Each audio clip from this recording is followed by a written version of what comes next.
हर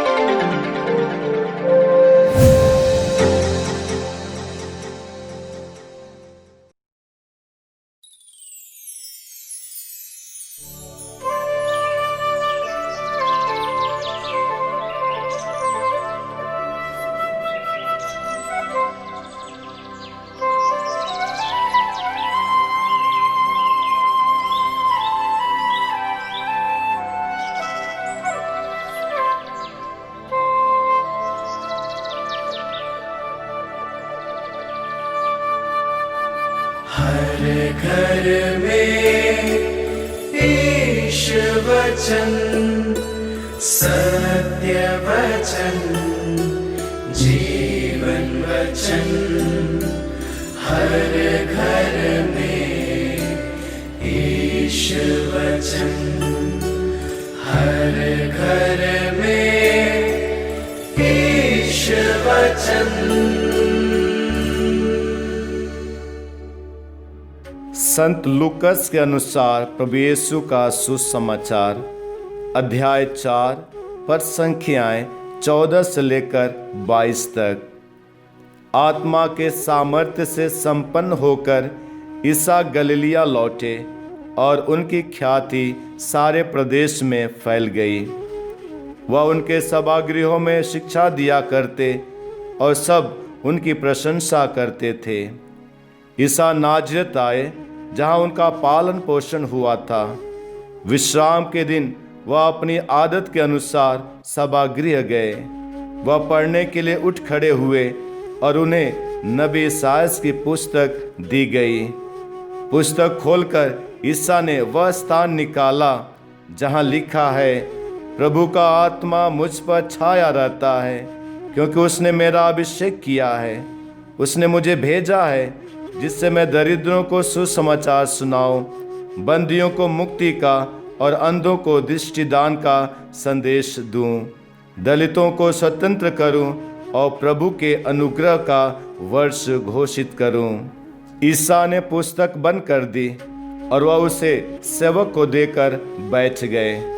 सभागृह के सब लोग की आंखें उन पर टिकी हुई थी।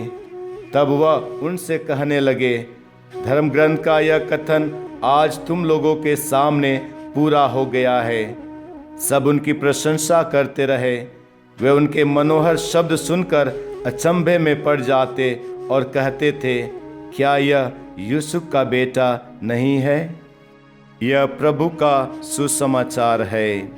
प्रिय भाइयों एवं बहनों, आज के सुसमाचार को 2 भागों में विभाजित कर सकते हैं। पहले भाग में प्रभु यीशु को नबी इसायाह का ग्रंथ दिया जाता है और पवित्र ग्रंथ के उन वाक्यों को पढ़ते हैं जहां पर उनके बारे में स्वयं लिखा गया है।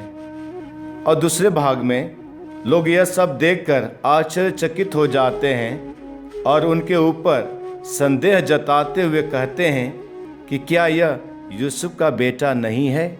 पवित्र बाइबल में हम पढ़ते हैं, ईश्वर ने इस दुनिया को इतना प्यार किया कि वह अपने इकलौते पुत्र को इस दुनिया के लिए अर्पित कर दिया, और वह पुत्र प्रभु यीशु स्वयं है।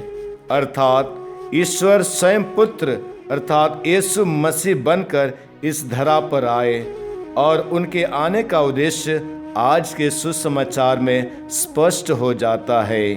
प्रभु यीशु का मुख्य उद्देश्य था सुसमाचार सुनाना, बंदियों को मुक्त करना, अंधों को दृष्टिदान और दलितों को स्वतंत्र करना। इन सब बातों को यदि एक वाक्य में कहा जाए तो प्रभु यीशु का मुख्य उद्देश्य था इस राज्य की स्थापना करना, स्वर्ग राज्य का निर्माण करना। प्रभु यीशु के इन कार्यों को देखने के बाद भी लोग उन पर विश्वास नहीं किए, उन पर संदेह करते, उन्हें भला बुरा बोलकर अपमान करते थे। लेकिन प्रभु यीशु इन सब बातों को अनदेखा व अनसुना कर देते थे और परमेश्वर के कार्यों को, उनके उद्देश्यों को पूरा करने में लग जाते थे। लोगों में एवं समाज में जो बुराइयां व नफरत फैली थी उसे निकालकर भातृ प्रेम में परिवर्तन कर देते थे। प्रिय भाइयों एवं बहनों, प्रभु यीशु हमारे व समाज के सामने सबसे उत्तम उदाहरण है। हमें भी आत्मा से प्रेरित होकर स्वर्ग राज व इस राज की स्थापना में लगे रहना चाहिए। हमें अच्छे कार्य करते रहना चाहिए। हमें हिम्मत नहीं हारनी चाहिए।